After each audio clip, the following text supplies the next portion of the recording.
ከፕላስቲክ የሚሰራ ሩዝ መሰል ምርት ለገበያ እየቀረበ ነው ተባለ። በአዲስ አበባ ከተማ በኢ መደበኛ ንግድ መሰማራት የሚችሉ የከተማ ነዋሪዎች ብቻ እንዲሆኑ የሚደነግግ ደንብ ወጣ። የልጄን አስክሬን ማየት እፈልጋለሁ ያለች እናት በፖሊስ ተደበደበች። የአደጋ ጊዜ መውጫ አሳንሰር በማይሰሩ ህንፃ ገንቢዎች ላይ አዲስ የቅጣት ህግ ተጣለ። ለክልሉ ሰራዊት 8 ቢሊዮን ብር አውጥቻለሁ አሉ። የሲዳማ ብሔር ዘመን መለወጫ ፊቼ ጫምባላላ በዓል የፊታችን መጋቢት 18 እና 19 እንዲሆን ወስነዋል። አሜሪካ 8 ግዛቶችን በመታው አውሎ ነፋስ የ42 ሰዎች ህይወት አለፈ። ወደ አሜሪካ እንዳይገባ እግድ የተጣለባቸው ሀገራት እነማን ናቸው? ሰላም ጤና ይስጥልኝ። ይህ ቡና ጠጡት ዩብ ነው። ወቅታዊ ኢኮኖሚያዊና ማህበራዊ ጉዳዮችን ወደ እናንተ የምናደርስበት ቻናል ነው። ቻናላችንን ሰብስክራይብ፣ ፕሮግራማችንን ደግሞ ላይክ እና ሼር በማድረግ እንዲሁም ሁሌ የምንለቃቸው ወሬዎች ቀድመው ወደ እናንተ እንዲደርሱ የደወል ምልክቷን ይጫኑ። መግቢያዬ ላይ ያሰማኋችሁን ወሬ በዝርዝር አቀርብላችኋለሁ። እስከ መጨረሻው ከኛ ጋር ይቆዩ። ወደ ዝርዝሩ።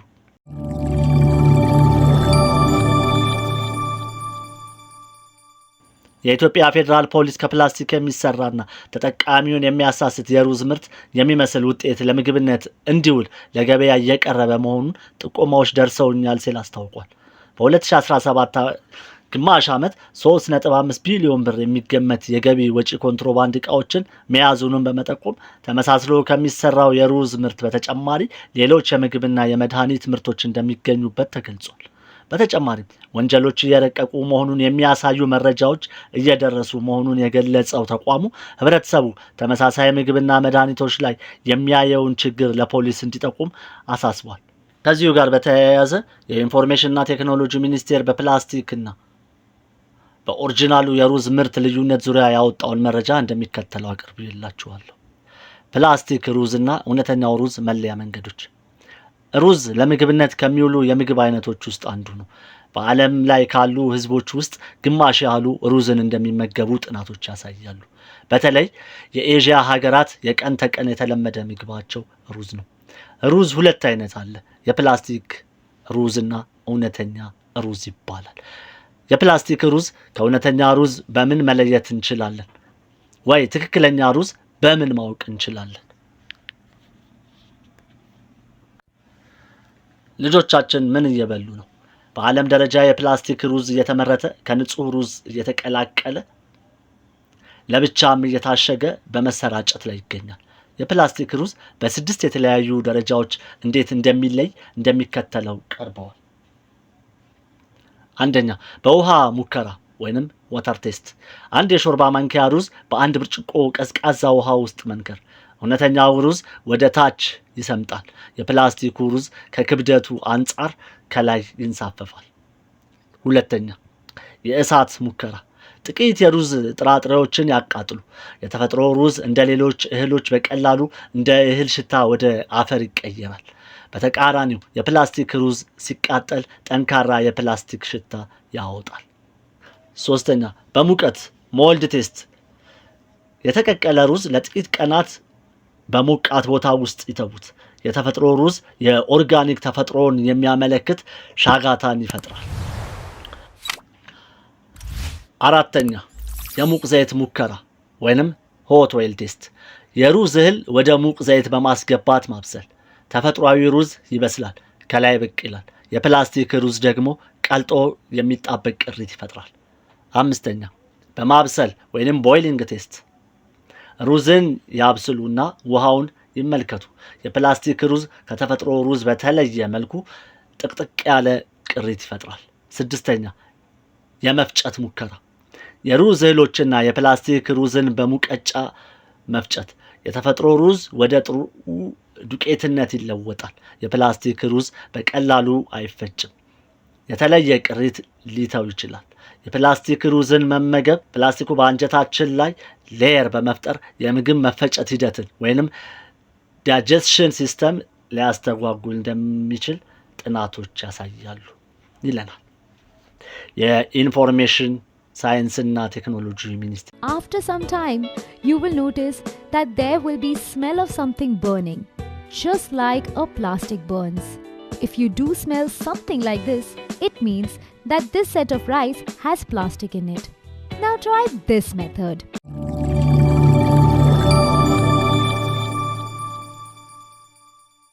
ወደ ቀጣዩ ወሬ ያለፍን። በአዲስ አበባ ከተማ በኢ መደበኛ ንግድ መሰማራት የሚችሉት የከተማዋ ነዋሪዎች ብቻ እንዲሆኑ የሚደነግግ ደንብ ወጣ። በአዲስ አበባ ከተማ መደበኛ ባልሆነ ንግድ መሰማራት የሚችሉት የከተማ ነዋሪዎች ብቻ መሆናቸውን የሚደነግግ ደንብ መጽደቁ ታወቀ። የአዲስ አበባ ከተማ አስተዳደር ካቢኔ በአራተኛ ዓመት 8ኛ መደበኛ ስብሰባ ተወያይቶ ካጸደቃቸው ረቂቅ ደንቦች መካከል መደበኛ ያልሆነ የጎዳና ላይ ንግድ ስርዓት ለማስያዝ ይረዳ ዘንድ እንደተዘጋጀ ለማወቅ ተችሏል። መደበኛ ያልሆነ የጎዳና ላይ ንግድ ስርዓት ለማስያዝ ደንብ ቁጥር 184/2017 ሆኖ ከጸደቀው ሕግ አጠቃላይ ይዘት ጋር በተገናኘ የአዲስ አበባ ከተማ አስተዳደር ፍትህ ቢሮ ኃላፊ አቶ ተክሌ በዛብህን ሪፖርተር አነጋግሯቸዋል። ካቢኔው ያጸደቀው አዲሱ ደንብ በመዲናዋ አንድ ግለሰብ መደበኛ ባልሆነ ንግድ ላይ ሊሰማራ የሚችለው የአዲስ አበባ ከተማ መታወቂያ ካለውና የከተማዋ ነዋሪ ከሆነ ብቻ ሊሆን እንደሚችል አስገዳጅ መስፈርት አስቀምጧል። ወሬው የሪፖርተር ነው። በተያያዘ ወሬ በጎዳና ንግድ ላይ የተሰማሩ ነጋዴዎች መደበኛ ያልሆነ የጎዳና ላይ ነጋዴ የሚል ደረት ላይ የሚንጠለጠል ፈቃድ ሊሰጣቸው ነው። ሕጋዊነታቸውን ተከትሎም የሚጠበቅባቸውን ግብር እንዲከፍሉ ይደረጋል ተብሏል። የአዲስ አበባ ከተማ አስተዳደር መደበኛ ያልሆነን የንግድ ስራ ለመምራትና ስርዓት ለማስያዝ በሚል ባወጣው ደንብ ከዚህ ቀደም ሕገ ወጥ ናቸው ተብለው ይዋከቡ ለነበሩ ነጋዴዎች ፈቃድ እንዲሰጥ ደንግጓል። በዚህም መሰረት ማንኛውም በጎዳና ንግድ ላይ የተሰማራ ግለሰብ በሚሰራበት አቅራቢያ ባለ ወረዳ በመሄድ ተመዝግቦ ደረት ላይ የሚንጠለጠል ፈቃድ ማግኘት አለበት ተብሏል። በተጨማሪም በቅዳሜና እሁድ ገበያዎች ላይ የሚሰማራ ነጋዴ በዚህ ደንብ መሰረት ተመዝግቦ ሕጋዊ ሰውነት ያገኛል። የበጀት ዓመቱ ካበቃ በኋላ ባሉት 2 ወራት ጊዜ ውስጥም ከሐምሌ 1 ቀን ጀምሮ እስከ ነሐሴ 30 ቀን ድረስ የግብር አከፋፈል መስሪያ ቤቱ ግብሩን ወስኖ እንዲከፍሉ ያደርጋል። የተሰጠውንም ፈቃድ በየዓመቱ ማደስ እንደሚኖርበትና ከስራው ሲወጣም ለሰጠው አካል የመመለስ ግዴታ እንዳለበት ተቀምጧል። ይህ ደንብ ከየካቲት 29 ቀን 2017 ዓ.ም ጀምሮ የጸና ይሆናል ተብሏል። የልጄን አስክሬን ማየት ፈልጋለሁ ያለች እናት በፖሊስ ተደበደበች። አያንቱ ተስፋውን ትባላለች። ከቤተሰቦቿ ጋር በነቀምቴ ከተማ ትኖር ነበር። ቤተሰቧን መርዳት የእሷ ኃላፊነት ነበር። አያንቱ በልብስ መሸጫ ቤት ውስጥ ተቀጥራ ትሰራለች እና እዚያ በምታገኘው ገቢ ለቤተሰቦቿ ከቻለች ምግብ ካጣች ቆሎም ቢሆን ገዝታ ትገባለች። ቤተሰቧን በጣም ትወዳለች፣ እነሱም ይወዷታል። ከ2 ሳምንት በፊት አያንቱ እንደተለመደው ጠዋት ለስራ ከቤት ወጣች። ከምሽቱ 1 ሰዓት ተኩል ላይ ትገባለች ተብሎ ሲጠበቅ በዚያ ቀን አልመጣችም፣ ቀረች። መጠበቅ ሲያቅታቸው የአያንቱ እህት ስልኳ ላይ ደወለች። ስልኳን ግን ያነሳው ፖሊስ ነበር። ከሰው ጋር ተጣልታ ትንሽ ተጎድታ ሆስፒታል ገብታለች። እናትና አባቷን ሆስፒታል እንዲመጡ ንገሪያቸው ይላታል። ቤተሰቦቿ እየጮሁ ግራ ተጋብተው ወደ ሆስፒታል በረሩ። ሆስፒታል ሲደርሱ ያዩትን ማመን አቃታቸው። ፖሊስ አስክሬን በሸራ ጠቅልሎ ከተሽከርካሪ ሲወርድ ተመለከቱ። እናት አባትና ወንድሞቿ የአያንቱን አስክሬን መሆኑን አልጠረጠሩም ነበር። አስክሬኗን ወደ ሆስፒታል ያመጡት ፖሊሶች እናንተ ናችሁ የአያንቱ ቤተሰቦች? አያንቱ ራሷን አጥፍታለች ሲሉ ለቤተሰቡ ተናገሩ። ቤተሰብ ሁሉም ነገር ጨለመባቸው። መጀመሪያ ከሰው ጋር ተጣልታለች አሉት። አሁን ደግሞ ራሷን አጥፍታለች ብለው ነገሯቸው። እናት የልጇን አስክሬን ለማየት ወደ ሸራ ስትሄድ ፖሊሶች አታየም በማለት ደበደቧት። የአያንቱ ወንድምና እህት እንዳያዩ ቢከለከሉም በፖሊስ የተደበደቡና የተገፈታተሩም ቢሆን በሸራ ውስጥ አዩ። ራሷን እንዳጠፋች ለማስመሰል ትንሽ የተገመደ መሐረብ በአንገቷ ላይ ይታያል። ጠዋት ከቤት ስትወጣ የለበሰችው ጉርድ ቀሚስ የለም። የጡት መያዣዋም የለም። ቲሸርቷ መሬት ላይ እንደተጎተተች ያሳያል። በዕለቱ የአያንቱን አስክሬን ከፖሊስ ጋር ወደ ሆስፒታል ካመጡት ሰዎች አንዱ ፈንጠር ብሎ ድምፁን ቀንሶ ከሌላ ሰው ጋር በስልክ ያወራል። አትሽሽ፣ አትደበቅ፣ እግርህን ንቅንቅ እንዳይል አትጨነቅ፣ ምንም ነገር አይመጣም ይለዋል። እሺ አሁን ለማን ነው አቤት የሚባለው? እስከ መቼ ነው ማንን የፈለገውን ፈጽሞ እንደፈለገው የሚሆነው? የድሆች የንጹሃን ደም በከንቱ የሚቀረው? አያንቱ ያለ ምርመራ ያለ ፍትህ ተቀብራለች፣ አፈር ለብሳለች። አታይም፣ አትሰማም። ቤተሰቦቿ ግን በእንባና በሐዘን እየተሰቃዩ ነው። ውበታቸውን፣ መመኪያቸውን፣ አይናቸውን አጥተዋል። ባዶ እጃቸውን ቀርተዋል።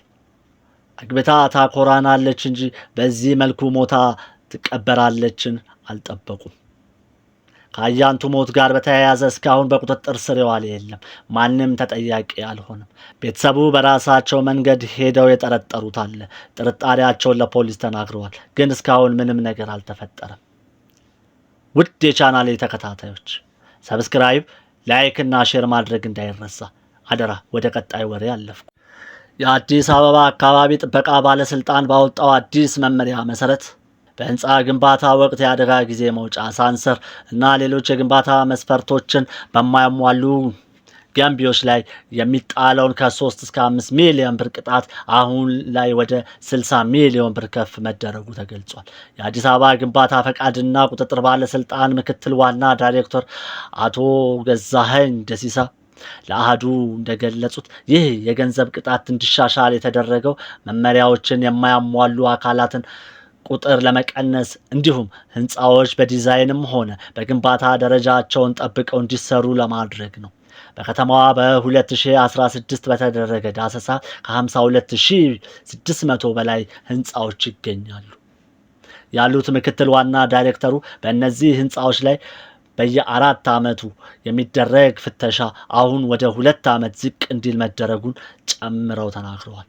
አሃዱ በዚህ አዲስ አሰራር መሰረት ምን ያህል ገንቢዎች ተጠያቂ ተደረጉ ሲል ላነሳው ጥያቄ ቁጥራዊ መረጃዎችን ከመስጠት የተቆጠቡት አቶ ገዛኸኝ ነገር ግን ከህንፃዎች የአደጋ ጊዜ መውጫ ብረቶች መስፈርት ወይንም ስታንዳርድ ጋር በተያያዘ የሚወሰነው የህንፃው ከፍታና የሚይዘው ክብደት ነው ሲሉ ተናግረዋል። ይህም መስፈርት የሚሰራው ለአገልግሎት ሰጪ ተቋማት ከ12 ሜትር እና ለመኖሪያ ቤቶች ከ20 ሜትር በላይ የሆነ ህንፃዎች ላይ መሆኑን አብራርተዋል። ለክልሉ ሰራዊት 8 ቢሊዮን ብር አውጥቻለሁ አሉ። የትግራይ ክልል ጊዜያዊ አስተዳደር ፕሬዝዳንት አቶ ጌታቸው ረዳ በ7 ወራት ውስጥ ብቻ ለክልሉ ሰራዊት 8 ቢሊዮን ብር አውጥቻለሁ አሉ። አቶ ጌታቸው ረዳ ይህን የተናገሩት ከሪዮት ሚዲያ ጋር ባደረጉት ቃለ ምልልስ ላይ ነው። በአዲስ አበባ የሚገኙት አቶ ጌታቸው ረዳ በ2017 በጀት ዓመት ከሐምሌ እስከ የካቲት ባሉት ወራት 8 ቢሊዮን ብር ለሰራዊቱ ወጪ ማድረጋቸውን ተናግረዋል። በዚህም ምክንያት ለመንግስት ሰራተኛ ደሞዝ አልተከፈለም፣ አንድም የልማት ስራ አልሰራንም ብለዋል። 274,000 የክልሉ ሰራዊት በተሐድሶ ስልጠና ወደ ማህበረሰቡ እንዲቀላቀል ማስመዝገባቸውን የተናገሩት አቶ ጌታቸው በአሁኑ ወቅት 110,000 ሰራዊት ስንቅ እንከፍላለን ሲሉ አስረድተዋል። ባለፉት 7 ወራት ለክልሉ ሰራዊት 8 ቢሊዮን ብር ማውጣቱን የተናገረው ጊዜያዊ አስተዳደር ከፌዴራል መንግስት ለ2017 የተመደበለት የድጋፍ በጀት 13 ቢሊዮን ብር ነው። በአቶ ጌታቸው ረዳ በሚመራው የጊዜያዊ አስተዳደርና በዶክተር ደብረጽዮን ገብረ ሚካኤል የሚመራው የህወሓት ቡድን መካከል ያለው ውጥረት ቀጥሏል። ጊዜያዊ አስተዳደሩ የሰራዊቱ ቁጥር ከፍተኛ ስለሆነ በተሐድሶ ስልጠና ወደ ማህበረሰቡ እንዲቀላቀሉ እንደሚፈልግ፣ ነገር ግን የተሐድሶ ስራ እንዳይከናወን ዶክተር ደብረጽዮን ገብረ ሚካኤል የሚመራው የህወሓት ቡድን እንቅፋት እንደሆነበት በተደጋጋሚ ሲናገር ቆይቷል። በአዲስ አበባ የሚገኙት የክልሉ ጊዜያዊ አስተዳደር ፕሬዝዳንት አቶ ጌታቸውን ጽህፈት ቤት ጨምሮ የመገናኛ ብዙሃንንም ጊዜያዊ ፕሬዝዳንቱ አዲስ አበባ በገቡ ማግስት መያዙን የተናገረው የህወሓቱ ቡድን በበኩሉ ይህን ክስ አስተባብሏል። ፊቼ ጨምበላላ መች ይከበራል? የሲዳማ አያንቶች በተፈጥሮ የቆጠራ ጥበብ ተመርተው የ2017-18 የሲዳማ ብሔር ዘመን መለወጫ ፊቼ ጨምበላላ በዓል የፊታችን መጋቢት 18 እና 19 እንዲሆን ወስኗል። የሲዳማ ክልል ባህልና ቱሪዝም ቢሮ የሲዳማ ብሔር ዘመን መለወጫ ፊቼ ጨምበላላ በዓል የፊታችን መጋቢት 18 እና 19 እንዲከበር የባህል አባቶች አያንቶች መወሰናቸውን የክልሉ ባህል ቱሪዝም ቢሮ ምክትል ኃላፊና የባህል ዘርፍ ኃላፊ አቶ ዳዊት ዳንጊሶ ለቲክቫ ኢትዮጵያ ተናግረዋል። አቶ ዳዊት የሲዳማ ብሔር አያንቶች የበዓሉን ዕለት ለመቁረጥ ያለ ዘመናዊ የመቁጠሪያ ቀመር እርዳታ የጠፈር አካላትን ክስተት እየመረመሩ በጨረቃና በከዋክብት ዑደታዊ እንቅስቃሴ ላይ በመመስረት ጊዜን በማስላት ከቀደምት አበው ሲወርድ ሲዋረድ በመጣው ባህላዊ የዘመን መቁጠሪያ ቀመር የፊቼ ጨምበላላን በዓል በየዓመቱ ያከብራሉ ብለዋል። በዓሉ በዓለም አቀፍ የትምህርት የሳይንስና የባህል ድርጅት ጥበቃ ተቋም ዩኔስኮ ከተመዘገበ 10 ዓመቱ መሆኑን ያነሱት አቶ ዳዊት የተጣላ ታርቆ የተቀያየመን በይቅርታ የሚሻገርበት ልዩ ባህላዊ እሴቶችን ያቀፈው ይህ በዓል ከሀገር ውስጥና ከመላው ዓለም የሚመጡ የበዓሉ ታዳሚዎችን ጨምሮ ከ1 ሚሊዮን በላይ ሕዝብ ይታደምበታል ተብሎ እንደሚጠበቅ ተናግሯል። በዚህም በዋዜማው መጋቢት 18 የፊጣራ ዕለት ሲሆን በታላላቅ በእድሜ ቅደም ተከተል በሁሉቃ የመሻገር ሰዓት እየተፈጸመ ቡርሳሜ እንደሚበላና በማግስቱ ፊቼ ጨምበላላ በሶሬሳ ጉዱማሌ እንደሚከበር አቶ ዳዊት ለቲክቫ ኢትዮጵያ አስታውቀዋል። ከሀገር ውጭ ወዳገኘነው ወሬ እናልፋለን። አሜሪካ 8 ግዛቶችን በመታው አውሎ ነፋስ የ42 ሰዎች ሕይወት አለፈ። በምስራቅና ምዕራባዊ አሜሪካ ክፍል በተከሰተ ከፍተኛ አውሎ ነፋስ የ42 ሰዎች ሕይወት ሲያልፍ ከባድ ውድመትንም አስከትሏል። አቧራ የቀላቀለና የሰደድ እሳትንም ያስከተለ አውሎ ነፋስ በ8 ግዛቶች ላይ ውድመትን አድርሷል። ሚዙሪ፣ ካንሳስና አላባማ ከፍተኛ የሟችና የውድመት መጠንን በቅደም ተከተል ያስተናገዱ ግዛቶች ናቸው። 4ኛ ቀኑን ያስቆጠረው አደጋው ለመብራትና የትራንስፖርት መቋረጥ፣ ለትምህርት ቤቶችና አውራ ጎዳናዎች መዘጋት እንዲሁም ለበርካታ አገልግሎቶች መስተጓጎል ምክንያት ሆኗል። ከ20 ሚሊዮን በላይ ዜጎች ለአደጋ ተጋላጭ መሆናቸውን በአየር ትንበያ መረጃ ተመልክቷል። ይህንንም ለመቋቋም የግዛቱ አመራሮች የአስቸኳይ ጊዜ አዋጅ ያወጁ ሲሆን ከፌዴራል መንግስት እገዛን እየጠየቁም ይገኛሉ። በአደጋው ለተጎዱና ለተፈናቀሉ ዜጎች አስፈላጊ ሁኔታዎችን ለማሟላት የተሰራ መሆኑን የተገለጸ ሲሆን ተጋላጭ የሆኑ አካባቢዎች ላይ የሚገኙ ዜጎች ቅድመ ጥንቃቄ እንዲያደርጉ ማሳሰቢያ መስጠቱን ሲኤንኤን በዘገባው ጠቁሟል። በመጨረሻም ወደ አሜሪካ እንዳይገቡ እግድ የተጣለባቸው ሀገራት እነማን ናቸው? የትራምፕ አስተዳደር 43 ሀገራት ላይ የቪዛ እግድ መጣሉ ተነግሯል። እግዱ 3 ክፍሎች ያሉት መሆኑን ጊዜያዊ እቅዱ እንደሚያሳይ ተዘግቧል። በዚህም በመጀመሪያው ምድብ ሙሉ ለሙሉ ወደ አሜሪካ እንዳይገቡ የተከለከሉት ውስጥ ሶማሊያና ሱዳን ይጠቀሳሉ። ሰሜን ኮሪያም በዚህ ዝርዝር ውስጥ ተካታለች። በከፊል እግዱ ከተጣለባቸው ሀገራት መካከል ደግሞ ኤርትራ፣ ደቡብ ሱዳን እንዲሁም ማይናማር ይገኙበታል። በዚህም የእነዚህ ሀገራት ዜጎች በቱሪስት በትምህርትና መሰል ቪዛዎች ተከልክለዋል። ሌሎች ወደ 26 የሚደርሱ ሀገራት ደግሞ የጸጥታ ሁኔታቸው ወይንም ለአሜሪካ መንግስት በ60 ቀናት ውስጥ በሚሰጡት መረጃ ላይ ተንተርሶ የሚወሰን እግድ ቀርቧል። የሀገራቱ ቁጥር ከዚህም ሊጨምር ሊቀንስ እንደሚችል ተነግሯል። ሙሉ የሀገራቱ ዝርዝር በዲስክሪፕሽን ቦክስ ላይ አስቀምጥላችኋለሁ። የዛሬን በዚያ በቃን። ሻሎም